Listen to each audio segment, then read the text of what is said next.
Good afternoon, Get Assist sales team. This is Brent, district manager of Get Assist Mississauga.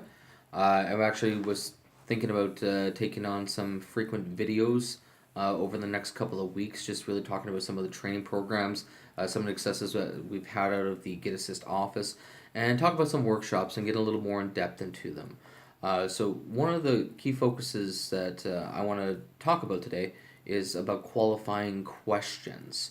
Now, a lot of people can pitch, but people pitch because they have a start, beginning, right? Start, beginning, middle, end.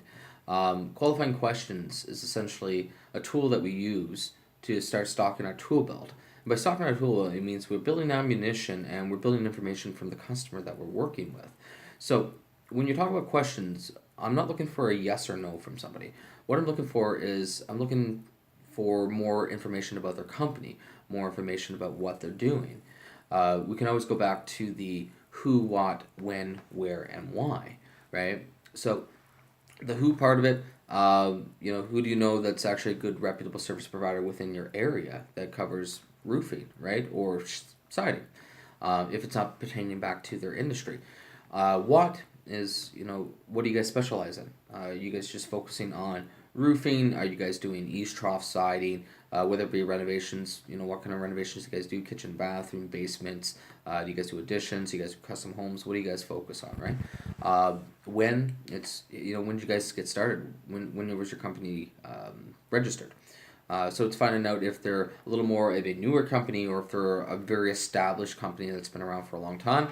Uh, you know, where do you guys cover within the work that you guys do? Whether it be just, give an example on the West Coast, is it Calgary or is it Calgary and the surrounding areas? Edmonton, is it, Stony Creek, whatever it is. Same for Mississauga or for Winnipeg as well.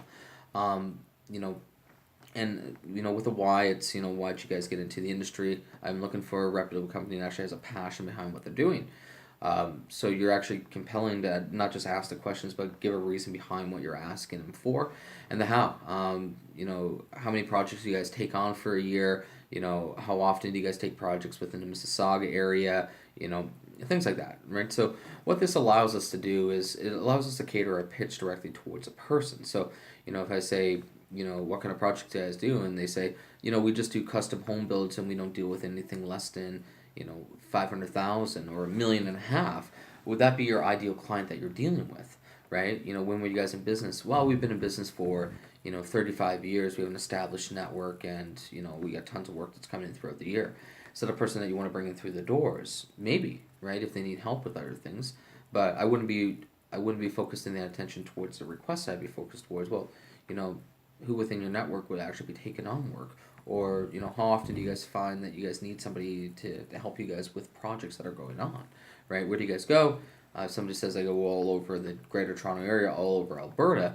Well, now we've got a broad perspective, right? So asking these kind of questions, it just allows it so that you can say, well, rather than focusing on, I'm just going to get this person for a request. It's like, well, we've got a network. Whenever you need something, we're making life easier for people. Or saying, like, if you find out the person's completely swamped and they have no interest in taking on any more projects, rather than jumping into that pitch without knowing what the person needs, you can always cut it short and say, hey, well, I am looking for a plumber, so who do you send your work out to if you're not taking the work?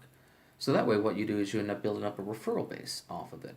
Now, basing off 20 connects a day, 25 connects a day, 30 connects a day, depends on how many people you're talking to in a day. If you get 10 people that say that you're not taking on any more projects anymore, and they give you a reference, that turns into 10 hot leads for you guys, right? And by that 10 hot leads, all you got to do is say, hey, I got your number from so and so, right? He said he came recommend. I just want to know a little bit more about your business, right? I want a little bit more about your services that you provide, right? And that way, rather than just getting on there and not knowing the purpose behind what you're talking about, what you're doing is you're going on there and you're inquisitive. You're getting to know the client itself. You're building a relationship with the person. You're building that rapport. You're finding a need and you're helping them meet the need. Anything else than that, it's all filler, right? So when can we meet? When can we sit down? I wanna take you on for this project. I want to look for a guy that can handle this projects for the year. Are you the right person that can handle it? Hopefully, some of those questions really guys help you guys out. And I'd like to make sure in the comment section that you guys bring up some questions that you guys bring up to your clients. I'd like to make an open discussion for it. Let's review it. If there's any times you have a hard time with somebody, what kind of questions that you typically ask or ask for help to actually get you over that barrier into the next section. Um, Also, as well in the comments, if you guys want to make up some suggestions on what I could talk about tomorrow, I would love that. You guys have a great day. Happy hunting out there. All right, see you guys on the board. Go get assist.